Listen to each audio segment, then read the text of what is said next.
Assalamualaikum warahmatullahi wabarakatuh. Perkenalkan, nama saya Hafsah Al-Irsyad. Kita lagi pakai handphone ayah, guys. Kita nanya-nanya ke ayah. Yuk. Katanya ayah. Ya, kakak mau nanya dong. Ya, kan kakak nih ya. Kakak kan pakai lensa. Nah, sedangkan kita sekarang lagi bulan Ramadan nih. Hukumnya gimana ya? Sedangkan kan lensa itu masuk ke dalam mata. Oke. Ini yang dimaksud masuk ke dalam, memang hal yang membatalkan puasa itu ketika satu benda masuk ke tubuh kita melalui 9 lubang gitu ya. 2 lubang mata, 2 lubang hidung, 2 lubang kuping, 2 lubang bawah, dan 1 lubang mulut. Memang mata itu termasuk lubang-lubang yang kalau masuk sesuatu itu membatalkan puasa. Tapi kan lensa itu hanya batasan di luar mata, bukan di matanya. Di depan mata, bukan di mata. Kalau di dalam mata itu sampai masuk dalam. Seperti misalkan orang orang suntik. Kalau dia suntiknya di tangan nggak masalah, ya tidak gitu. Kalau dia suntiknya di pantat nggak masalah, karena bukan dari 9 lubang itu. Jadi yang dimaksud yang membatalkan puasa masuk dalam 9 lubang itu benar-benar masuk dalam 9 lubang.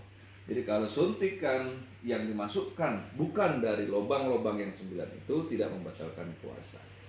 Begitu pula lensa mata, dia bukan di dalam mata, bukan masuk ke dalam mata, tapi dia masih di depan mata, ya. Jadi itu tidak membatalkan. Lalu bagaimana dengan orang yang muntah? Muntah kan bukan masuk, dia keluar, nggak batal.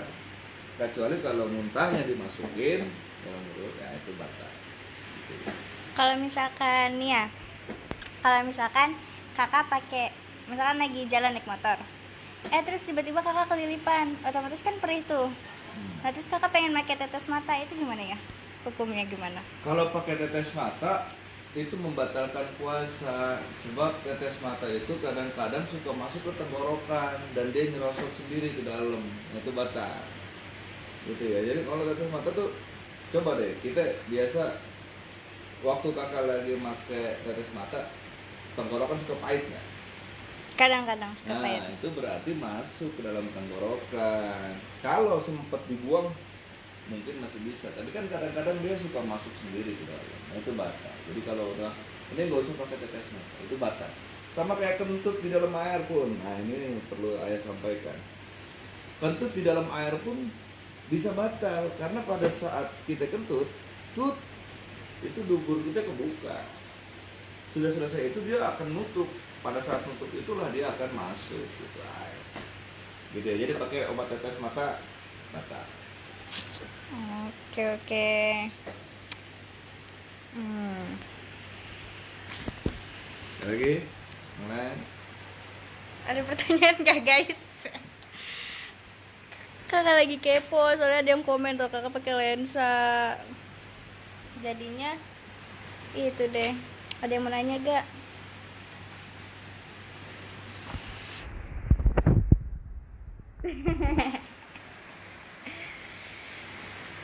Ayah lagi baca apa sih? Munjit. Kamus.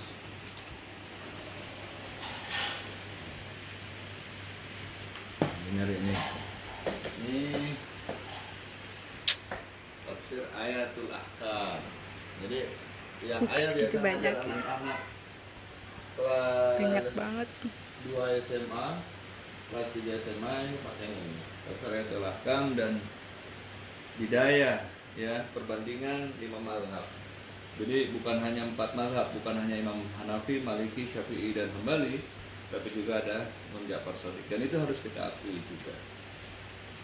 Terus untuk kelas 1 SMP kelas 1 SMP masih fikih wadih. Kelas 2, kelas 3 sama kelas 1 SMA ini pakainya fikih sunnah yang ini. Kemudian untuk kelas 2 SMA, kelas 3 SMA fikihnya sudah bidayah ya, 4 mazhab itu. Lalu untuk kelas 2, kelas 3 SMA ini kita sudah pakai Minhajul Ihya Ulumuddin. Untuk kitabnya ada Minhajul Abidin, kemudian Nasoil Ibad. Kalau ta'lim sudah wajib ya dari mulai SMP. Kemudian ini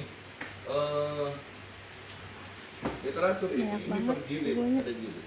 Ini ensiklopedia Jerman.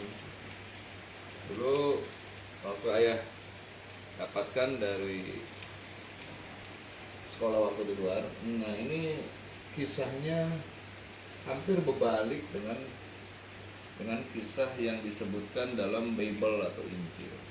Padahal ini ensiklopedia dari British, London, Roma, Vatikan, dan Jerman mengenai seluruh agama. Kemudian kita ini juga sama berjilid ya, yang berjilid gitu. Jadi artinya untuk wilayah ini pelajaran kelas 2 dan kelas 3 SMA. Adapun ini kelas itu aja. Kelas SMP 2 dan 3 SMP. Jadi ini untuk kelas 2 dan 3, baik SMP maupun SMA. Tapi khususnya kalau yang sudah menuju kepada tauhid itu kelas 2, kelas 3 SMA. Kalau di sini kita lebih dominannya mazhab apa ya? Tidak ada dominan. Kita semua mazhab kita pakai karena semuanya ulama. Kalau kita bilang hanya mazhab Syafi'i yang betul, salah. Hanya mazhab Maliki yang betul, salah. Hanya mazhab Hanafi yang betul, salah. Semua mazhab betul. Silahkan kita mau pakai yang mana aja. Jadi jangan menghina orang yang menggunakan satu mazhab. Jangan menyalahkan orang yang menggunakan satu mazhab. Karena semua mazhab sama, mereka sama-sama ulama. Tinggian mereka ilmunya daripada kita gitu. Jadi biarin kalau kita ngeliat ada orang ibadah yang ibadahnya lain, itu ada gurunya, ada mazhabnya. Dia punya mazhab sendiri dan tidak bisa kita salahkan. Kedangkalan seseorang adalah ketika dia menyalahkan orang lain. Ketika dia mampu menyalahkan ibadah orang lain, itu justru kedangkalan dia dalam mencari ilmu. Sedikitnya ilmu. Ciri-ciri sedikitnya ilmu adalah dia menyalahkan orang lain. Kita lihat lagi ini Gila itu majalah. ini majalah yang siapapun boleh memiliki. Kalau mau memiliki silakan datang kemari. Ini majalah. Buku Hafsah belum Kemudian kita termasuk. punya buku-buku anak-anak kita ya. Jadi buku karya mereka yang kebetulan masih di bookshop. Jadi semua santri, setiap santri wajib membuat buku, satu buku seperti ini contohnya. Dia wajib membuat buku. Yang ini buku Hafsah Al-Irsad. Jadi setiap santri wajib membuat buku. Ada bukunya di bookshop sih ya. Jadi enggak. Kemudian ini ya gitu deh ya. Oke, barangkali ada pertanyaan lain. Ya. Kan tadi tuh mazhab itu kan semuanya benar ya. Kenapa mereka dibikin mazhab gitu? Kenapa nggak Bukan satu misahin, pemikiran aja? sebetulnya mereka mengambil dari firman Allah yang yuridullaha bikumul yusra wa la yuridu bikumul usra. Allah Ta'ala pengen yang mudah-mudah. Allah nggak kepengen mempersulit. Oleh karena itu secara signifikan ada mazhab-mazhab yang memang ditentukan wilayahnya. Seperti Imam Hanafi untuk wilayah Eropa, kemudian Imam Maliki untuk wilayah Afrika sampai Mesir dan lain sebagainya. Untuk Jazirah Imam Hambali, untuk Asia Imam Syafi'i. Kendati demikian tetap dibebaskan. Siapa orang yang merasa mudah mengikuti mazhab A atau B dipersilahkan. Jadi tidak harus kita di Indonesia mengikuti Imam Syafi'i, tidak harus. Itu bukan kewajiban. Kita di Eropa harus mengikuti mazhab Imam Hanaf, enggak harus. Mana yang menurut kita mudah. Hanya saja kenapa mereka ditempatkan, dilokasikan di wilayah-wilayah itu? Karena mereka kemudian membuat satu fatwa sesuai dengan keadaannya. Contoh misalkan di Indonesia ini kan kepulauan banyak sekali, sampai 700 lebih. Artinya lautan itu banyak sekali. Karena Imam Syafi'i adanya di Asia, kemudian Imam Syafi'i menyatakan air yang boleh untuk berwudu ada 7, salah satu diantaranya air laut, kan gitu. Air laut boleh menurut Imam Syafi'i untuk berwudu. Tapi kata Imam Hanafi, nggak boleh. Air laut nggak boleh buat wudu. Apa sebab? Karena berasa, kata Imam Hanafi. Mana yang benar? Dua-duanya benar. Kenapa kemudian Imam Hanafi menyatakan bahwa air laut tidak boleh untuk berwudu? Karena memang di sana dataran lautnya juga di Eropa itu dataran lautnya sedikit, kan pulaunya gede-gede begitu. Jadi orang jarang menemukan sisi laut gitu. Ya, artinya tidak terlalu bermasalah kalau air laut itu tidak boleh dipakai untuk berwudu. Intinya gini, jangan kemudian ketika kita mendengar bahwa Imam Hanafi mengatakan bahwa wudu dengan air laut tidak sah, lalu kita bilang, apaan itu imam salah? Bukan imam yang salah, ilmumu yang belum sampai untuk takaran imam-imam itu. Jadi jangan karena kita baru mendengar satu madhab, kemudian kita mendengar pendapat madhab yang lainnya, kita katakan salah. Sungguh ilmu kita belum sebanding dengan madhab-madhab itu. Jadi kalau Imam Hanafi mengatakan air laut tidak boleh untuk berwudu, yaitu kata beliau, karena ilmu beliau sudah sampai pada tahap itu. Kalau kita baru mendengar dari Imam Syafi'i bahwa air laut boleh untuk berwudu, ya silakan. Maka itulah yang perlu ditambah wawasan pengetahuan kita agar kita bisa bijaksana melihat seluruh mazhab pendapatnya. Oke, apa lagi? Bentar lagi kita buka 10 menit lagi. 10 menit lagi. Masih ada pertanyaan gak nih? Masih mau jawab gak ya? Hah? Masih ada jawaban gak nih? Masih. Ayo.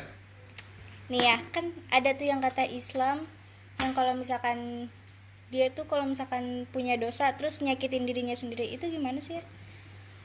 Punya dosa nyakitin dirinya sendiri. Iya tuh Islam apa tuh? Kan, Oh, itu yang di Iran gitu ya, yang dia nah iya tuh tuh. sih cuma penyesalan aja. Tapi bukannya kayak gitu termasuk menzolimi diri sendiri ya? Betul, itu menzalimi. Padahal dia kan kayak gitu buat ngilangin dosa, tapi bukannya kayak gitu malah bikin dia nambah dosa. Sebetulnya bukan menghilangkan dosa itu. Itu kan dulu zamannya Sayyidina Ali, beliau dibunuh oleh Muljam. Itu penyesalan mereka yang tidak mampu menjaga Sayyidina Ali, sehingga dipukulin badannya sendiri. Konon beritanya begitu menurut kitab An-Nihaya. Jadi kalau dibilang dosa apa enggak? Ya menyakiti diri sendiri ya dosa. Tapi kan kemudian ada lagi ilah, ada alasan bahwa dia menyesali itu dengan memukul-mukul.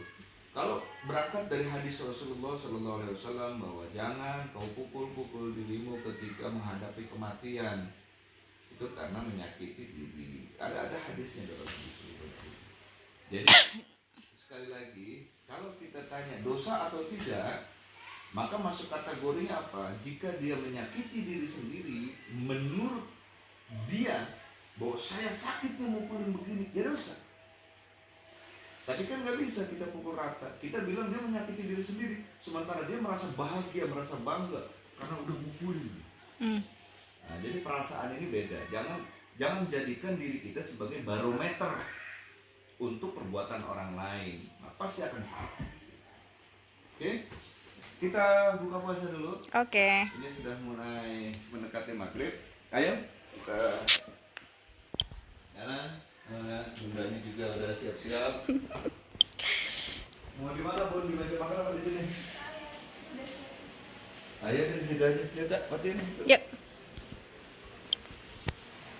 Dadah guys. Kalau ada pertanyaan lagi, chat ayah aja. Dadah, Nikom.